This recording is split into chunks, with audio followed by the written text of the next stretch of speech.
সোহেল, হ্যাঁ সোহেল, হ্যাঁ সোহেল, জি মামা মামা তুমি এখনো এখানে দাঁড়িয়ে আছো? তুমি জানো না এই মোকাররম হাওলাদারের একমাত্র কন্যা নিপা হাওলাদার আজকে আসতেছে? তাড়াতাড়ি যাও। জি মামা আপনি উনি চিন্তা করেন না, আমি ব্যবস্থা করতেছি মামা, এক্ষুনি ব্যবস্থা করতেছি। তুমি জানো না? যাও তাড়াতাড়ি ব্যবস্থা করো। জাকির, এই জাকির, জি ভাইয়া আমারে ডাকছেন? শহর থেকে ম্যাডাম আসতেছে, তাড়াতাড়ি ব্যাগগুলো নিয়ে বাসায় আসো। যাও তাড়াতাড়ি যাও। কি করতেছো তুমি এখন? জি ভাই আমি যাচ্ছি। আরে যাচ্ছে মানে কি? দৌড়ে যাও। জি হুজুর আমি এক্ষুনি যাচ্ছি। যাও। আমি যাবো আর নিয়ে চলে আসবো।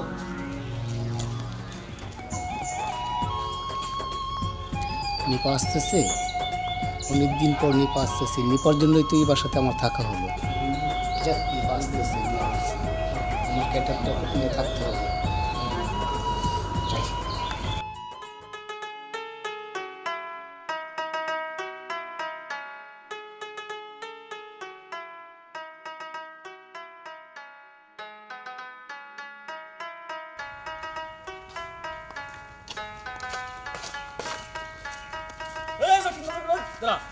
আমাকে ম্যাডাম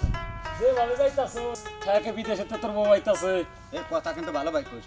এই কথা ভালো ভাই ম্যাডাম নিয়ে কোনো রকম কথা বলবি না। তুই কামলা আবার তুই যাইতাছিস বিদেশে, তো ম্যাডাম আনতে তোর বউ থেকে। এ বন্ধু শোন, ভাত পাই না চা খাবাই। আমার বাবার খালি এত জায়গা জমি আছে, আমি আর পাইটনি নে, তুই কামলা এত পাইটলিস করে। পাটলি এসছে কামলাতে এ তোরা শর্ত আমার দেরি হয়ে যেতে তো এই ভাই দাঁড়া, চেষ্টা ভাই।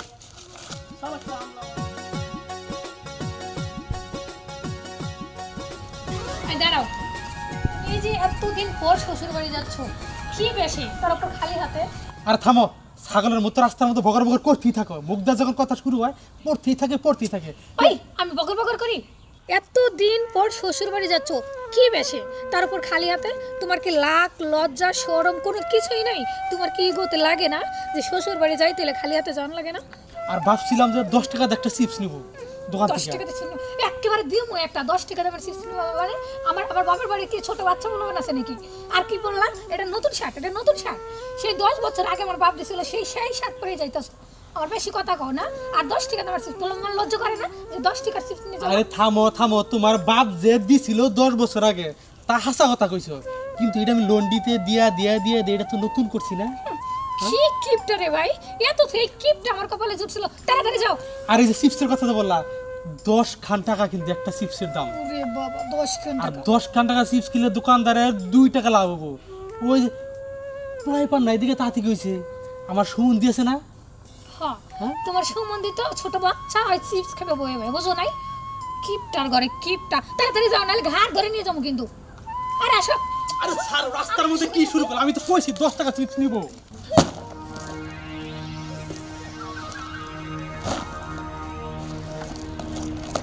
বাবাকে কল দিছি কখন, এখনো আসলো না, কাউকে পাঠালো না। আমাদের বাড়ির একটা কামলা আছে, চাকর আছে, তাকেও পাঠালো না। আজকে বাড়ি যেয়ে নি, সবাইকে দেখাবো মজা। মনটা চাচ্ছে সব ফেলে দিই।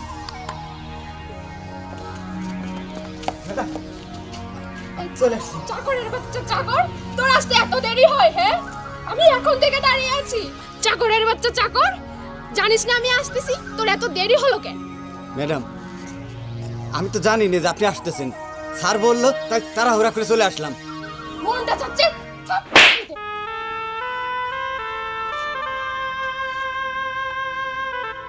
এই দাঁড়াইছিস কেন? এই ব্যাগগুলো সব নিয়ে আয়।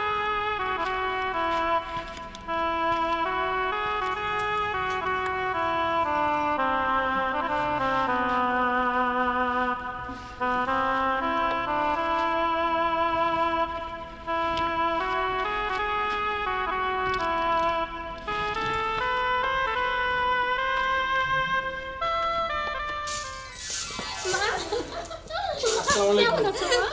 ওয়ালাইকুম আসসালাম। আরে, কেমন আরে, আছো শোনো, বাজার? শোনো। থাক বাজার থাক, লাগবে না। মা, তুমি ভালো আছো? ঘরে মা, তোমার শরীর ভালো? আর তুমি কিন্তু শুকায় গেছো, ঠিক মতন নিশ্চয়ই খাওয়া দাওয়া করো না? না রে মা, ঠিক মতো খাওয়া দাওয়া করি। বয়স হয়েছে তো এই জন্য। মা, তুমি কাজ করতেছো? ভাইয়া কই? তোর ভাই কাজে গেছে। কিন্তু আমি এতদিন পরে বাড়িতে আসলাম, তুমি তাকে বলো নাই যে আমি আইতাছি? আচ্ছা ঠিক আছে, চল মা ঘরে চল। আমি তোর ভাইজানকে খবর দিতেছি।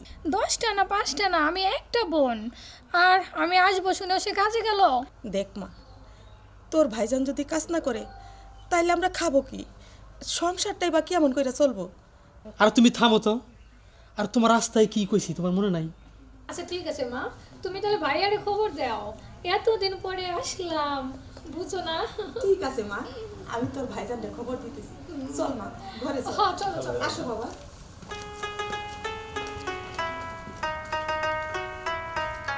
কি আবার আবার লোক রাখে বাবা, আজ বাড়ি যেয়ে নি সবাইকে মজা দেখাবো।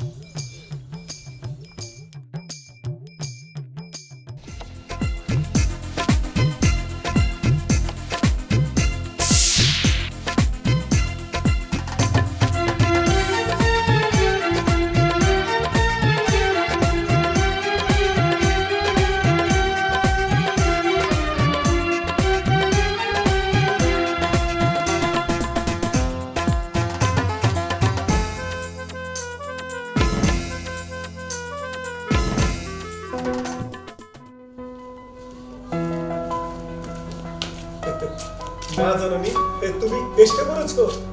বাবা তোমাকে কখন কল দিছি? একটা লোকও পাঠাওনি। একে চাকরের বাচ্চা চাকর, ও কাজ তো পারেই না আর মিটি মিটি তাকায় থাকে। এত বড় সাহস! মা, তুমি ঘরে যাও, আমি ওরে উচিত মতো শিক্ষা দিচ্ছি। যাও, ঘরে যাও। আজই ওকে বাড়ি থেকে তাড়িয়ে দিবা, তাহলে আমি বাড়িতে থাকবো না। ঠিক আছে মা জননী। শোন, আমার মেয়েটা তো শহরে লেখাপড়া করে, বুঝতে পারিস না? ওর রাগ একটু বেশি। মা নাই, তুই মন খারাপ করিস না। ম্যাডাম কিছুই বলি নাই, আমি গেছি ম্যাডাম বলটা আমার আর আমার মুখে থাবড় মারছে।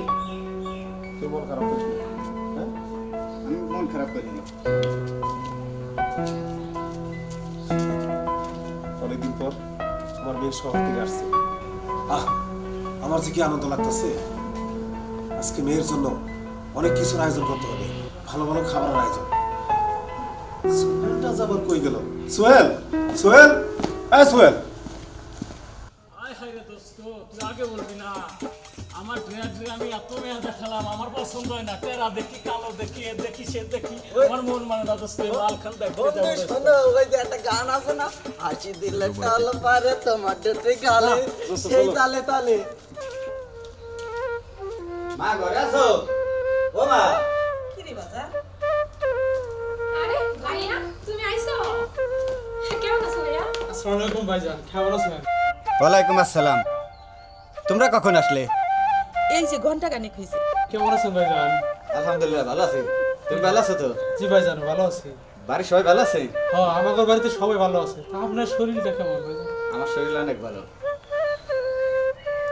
এইখানে দাঁড়ায় কথা কইবি না ঘরে যাবি? চল। আচ্ছা মা, ওদের একটু ঘরে যাইতে কই, আমি তোমার সাথে কথা বলবো। যা মা। আচ্ছা ঠিক আছে মা, আমি ঘরে যাই। ভাইয়া তুমি তাড়াতাড়ি কথা শেষ করে আচ্ছা, ঠিক তোমার আছে, সাথে ভাইয়া। কথা আছে। কি রে বাজার, তোর মুখটা এরকম শুকনা শুকনা দেখাইতেছে কেন? মা, ওই যে সাহেবের মেয়ে আসছে তো ঢাকার থেকে, আমি তার আনতে গেছিলাম।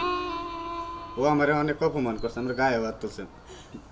কি কোস বাজার, তোর গায়ে হাত তুলছে? মা, আমি আর ওই বাড়িতে কাজ করবো না। ওই বাড়িতে কাজ না করলে আমরা কি খাবো? আর সংসারটা বা কেমনে চলবো রে বাপ? মা, ওরা আমার অনেক দিন ধরে অপমান করে। আমি শুধু খালি তোমার মুখের দিকে তাকা ওই বাড়ি কাজ করি। বাজান রে, আমি কই কি কষ্ট করে আর কয়েকটা দিন কাজ কর, পরে দেখি আল্লাহ কপালে কি রাখছে। চল ঘরে চল বাজান। অনেকদিন পর বোন আইলো, বাজার করা লাগবে না, আমি শুধু বাজার নিয়ে যা বাজান, বাজার করে নিয়ে আয়। আচ্ছা মা, তুমি করে যাও। ঠিক আছে। আচ্ছা।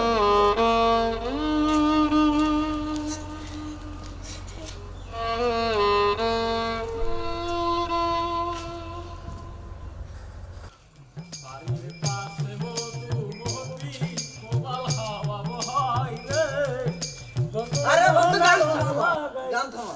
কেন? ওই যে কামলা জাকির আছে না ওই পারে কামলা দেয় হ্যাঁ কামলা চাকরি সেজন্য দেয় তা জানো কি জন্যিদারি দোস্ত? এটা জানলি তো আর তুমি তো বিয়ে খুঁজবে না কামলায় খুঁজবে তা জানো হায় হায় দোস্ত বলে বলে। ওই বাড়ি এই একটা মেয়ে আছে আরে বলিস কি দোস্ত? আরে বন্ধু তুই তো দেখিস নি সে মেয়ে এক কান মনে হয় হাজার এক কান আমি সে সারা রাত ঘুমাই আর ওর কথা ভাবি সেদিন স্বপ্ন দেখি বন্ধু স্বপ্ন দেখে শীতের রাত বন্ধু কি আর বলবো শীতের দেশে সকালবেলা গোসল করতে এলো হায় হায় দোস্ত তুই কি কথা বলিস দোস্ত? আগে বলবি না আমাকে? তাহলে আমার মেয়া দেখা বাদ দিয়ে আমার ড্যাডের কাছে বলতাম আমি ওই বাড়ি রাত দিন ভরে কামলা দেবো, কোনো বিনি পয়সা কোনো টাকা নেবো না দোস্ত। চল তো দোস্ত আগে মালখান দেখে আসি। আচ্ছা চলো আপনি আসাতে না অনেক খুশি হয়েছি আমি। তাই আমি এর সাথে কেন আপনি এত খুশি হয়েছেন? এই তো মামা বলতেছে অনেকদিন ধরে আপনি আসবেন আপনাকে দেখবো, অনেক শখ দেখার, এই জন্য অনেক খুশি হয়েছি আমি আপনার আসাতে। ও তাই না? অনেক তো সময় হয়েছে, দেখি বাসার দিকে যাই চলেন। তুমি চলে যাবে? একটু গল্প করলে ভালো হতো না? আজ না। আজ না? তো শুনলাম কালকে আপনার বিয়ে নাকি? হ্যাঁ আব্বু কার সাথে বিয়ে ঠিক করছে সেটা তো বলতে পারি না, তবে আব্বু যার সাথে আমার বিয়ে দিবে আমি তাতেই হ্যাপি। তাই? চলেন বাসার দিকে যাই। সোহেল, জাকির, জাকির। হ্যাঁ, তোকেই ডাকতেছি। আগামীকালকে আমার মেয়ের বিয়ে, মেহমানরা আসবে, বরযাত্রী আসবে, তাদের যেন কোনো প্রকারের সমাদর করতে কোনো ত্রুটি না হয়, সেদিকটা তোরা দুজনে মিলে খেয়াল রাখবি, মনে থাকবে? সাহেব আপনি কোনো টেনশনই করেন না, সব ব্যবস্থা আমি করে রাখছি। সুহেল রে দিয়া কোনো কাজই ঠিক মতো হয় না। এটা যে কই থাকে, খালি কাজে খালি ফাঁকি দেওয়া।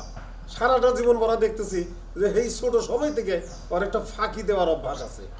আসলে বেশি আদর করি, সেই জন্য এই কাজটা করেও। হ্যাঁ আপনি কোনো উত্তেজিত হবেন না, আমি সব ব্যবস্থা করে রাখছি, কোনো সমস্যা হবে না। শোন, বাকি কাজকর্ম যা আছে সবকিছু ঠিকঠাক মতো গোছায় এলো, ঠিক আছে? আচ্ছা ঠিক আছে।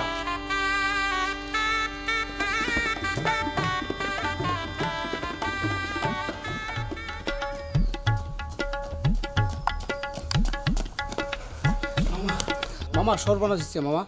কি হয়েছে? মামা ওই যে বরযাত্রী আসার সময় আশেপাশের লোকজন নিপা ম্যাডামের নামে অনেক কিছু বলছে মামা। সোহেল, আজকে আমার মেয়ের বিয়ে,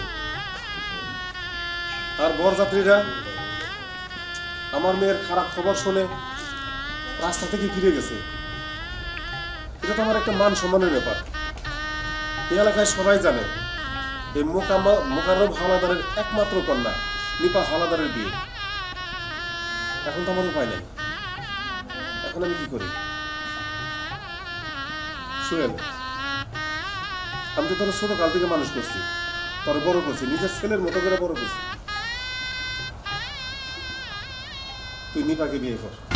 মামা আপনার দরবার মামা আমি ক্ষমা চাই মামা, আমি এই কাজ করতে পারবো না। আপনার মায়ের মামা যে ব্যবহার আর যে পোশাক আশাক, মামা আপনি আমাকে ক্ষমা করে দিন মামা।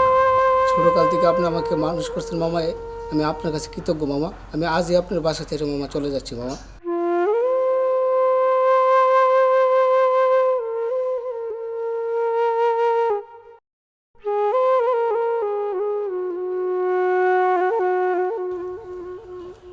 একমাত্র তোর কারণে, একমাত্র তোর কারণে আজকে আমার এই পরিণতি। তোকে অনেকবার বলেছি এসব modern dress shirt, jeans pant, জিন্সের শার্ট, গেঞ্জি, টি শার্ট, এগুলো কখনো সভ্য সমাজের পোশাক হতে পারে না। এটা আধুনিক পোশাক, ওয়েস্টার্ন পোশাক, এই পোশাক আমাদের সমাজে চলে না। তুই আমার কথা শুনিস নি? এখন কি পরিণত হলো? কিভাবে আমি মুখ দেখাবো? এই মুকাররম হাওলাদার কিভাবে মুখ দেখাবে সমাজে? মানুষ বলবে যে এই মুকাররম হাওলাদারের মেয়ে বেয়াদব, এবং তার পোশাক আশাক সবকিছু খারাপ, এবং তার ব্যবহার খারাপ। একমাত্র তোর কারণে, তোর কারণে আজকে আমাকে এসব কথা শুনতে হচ্ছে। এখন কি উপায়? এখন কি উপায় হবে? আমি কিভাবে এই সমাজের মতো মুখ দেখাবো? সুহেলের মতো ছেলে, সুহেলের মতো ছেলে যাকে আমি ছোট কাল থেকে কোলে পিঠে করে মানুষ করেছি, আমার নিজের ছেলের মতো করে ওরা মানুষ করেছি, আর সেই সুহেলও তোর ব্যবহারের কাছে হার মেনেছে এবং সে আমার বাড়ি থেকে আজকে চলে গেল। অনেকবার বলেছি না তোকে, অনেকবার বলেছি জিন্সের প্যান্ট টি শার্ট এগুলো ওয়েস্টার্ন পোশাক, এইসব পোশাক আমাদের সমাজে মানায় না, চলে না। আমার কথা তুই শুনিসনি।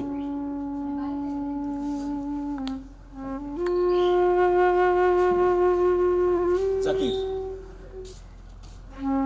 তুই আমাকে বাঁচা। চাচা আপনি এটা কি করতেছেন? আমি তো কিছুই করতেছি না, আপনারা কিভাবে বাঁচাবো? তোর তো ছোটকাল থেকে আমি চিনি, ছোটকাল থেকে তুই আমার বাড়িতে কাজ করস, তোরও তো নিজের ছেলের মতো দেখি আমি। বাবা তুই আর না করিস না, আমার মেয়ে নিপাকে তুই বিয়ে করে আমার এই মান ইজ্জতের হাত থেকে তুই আমাকে বাঁচা। চাচা আপনি এটা কি করতেছেন?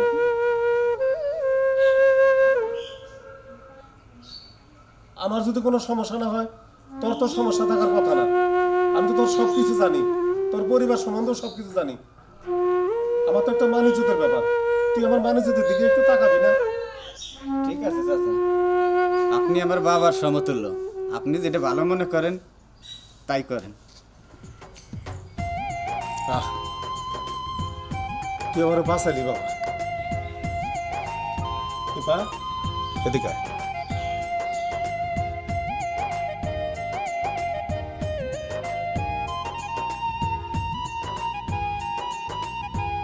বাবা জাকির, আজ থেকে আমার মেয়ে নিপা তোমার স্ত্রী। জামা জাকিরের সাথে জাকিরের বাড়ি চলে যা, তোরা সুখী হ।